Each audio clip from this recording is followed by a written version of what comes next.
It is time now for Great Day Law. We always want to protect our children, but certainly life can be unpredictable, and there's nothing worse than hearing the words that every parent dreads. Your child is hurt. I have a new driver, so I know that I get very nervous. All right, Lori Twillie from LA Law is here to tell us more about the options you have if that happens. Yeah, Good morning. welcome. Good to see you. Great to see you. How are you? I'm good. How are you? Love the blazer. Thank you. Yeah, you look very spring-like. Trying to coordinate. So should we read the email? Yeah, let's read it. Okay. My son was injured while he was riding his bicycle last week. The car who hit him was taking a right on red and didn't see him coming, sending him right over the hood. He suffered a broken wrist and a separated shoulder from the collision and is now out for the season in Little League. Can you please help me with how to get his medical bills paid and anything else I should know? Yeah. Well, I would just assume that the medical bills would be paid from the guy who... Doesn't insurance have to cover that, or what's the deal? Yeah, it can be complicated. So the deal is you're probably going to have to front those medical costs. Front the medical costs. Front the medical costs, and then Until file the a claim insurance- against the insurance. Yes. Yep. That could be thousands and thousands of dollars. Yep, it really can. That's why it's important to... Even if it's their fault, if they get ticketed, can you just say, like, okay, and they give you the insurance company and you give them, you know, your doctor bills and they just start paying it? Doesn't work that way? No, it doesn't work that way. And a lot of people think that's how it works. It just does not work that way. So what's going to happen is obviously you're going to have to go to the hospital. They're going to understand that there was a car accident involved. They're going to want to get some auto insurance information from the at-fault person and for you. But you're going to still have to pay that bill. It's going to be months probably before there's any sort of resolution as to the car insurance, because the auto insurance company is going to want to wait for the police report to come out. They're going to want to get a statement from their person, and then they're going to want to know what that totality amount of the bill is going to be, because he's going to have, with fractures, he's going to have the initial stuff, he's going to have PT stuff, follow-up appointments, so they won't want to pay until they know exactly what that bill is going to be. And you shouldn't want to either. Well, I don't know what the circumstances were in this particular case, but let's just say, what if the person in the crosswalk, it was there, like they shouldn't have been there, or but they.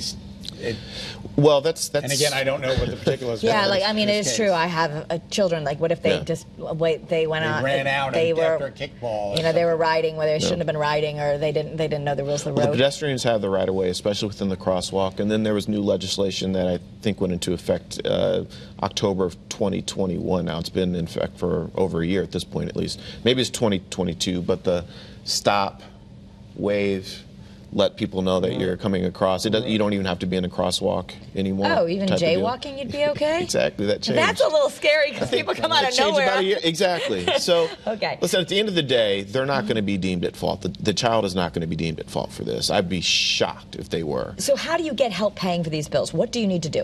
You're going to, I mean, it's going to be easier to go through a lawyer because we know how to do these things. But ultimately, if you want to try and do it yourself, you're going to have to reach out to the insurance company. They're going to ask you to give a statement. Which insurance company? Theirs or the at-fault person's insurance company. So my insurance, if I'm not at fault, doesn't pay it?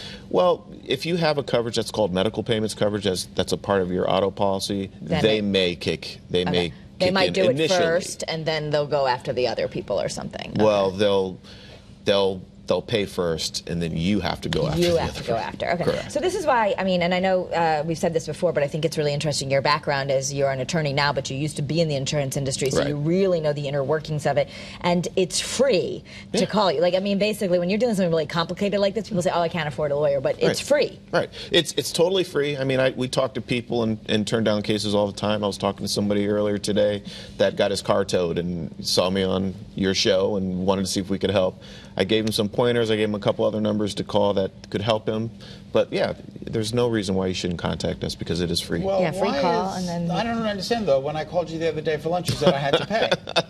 Well, yes, that's how that works. That's how our relationship is. But so this is one thing that if there's something you want to leave people with, like you really want to make sure they know if they get in an accident. Yeah, essentially it's this. A lot of times people think they understand how claims work.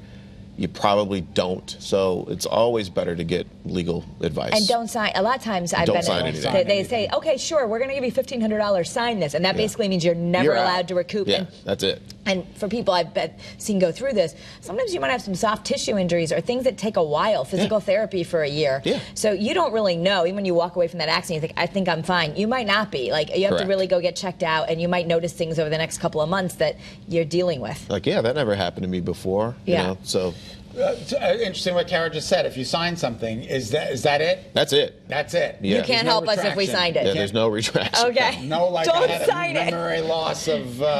Well, you know what? If you were not competent at the time and of the right frame of mind, then contract law would fall into play, and so we might be able to get you out that way. But, But don't sign it. don't sign it. Okay. It's way Yeah. easier. Yeah, Well, just wait for them. Okay. Here's how to get in touch with lawyer Twillie. If you need help, check out lalawct.com.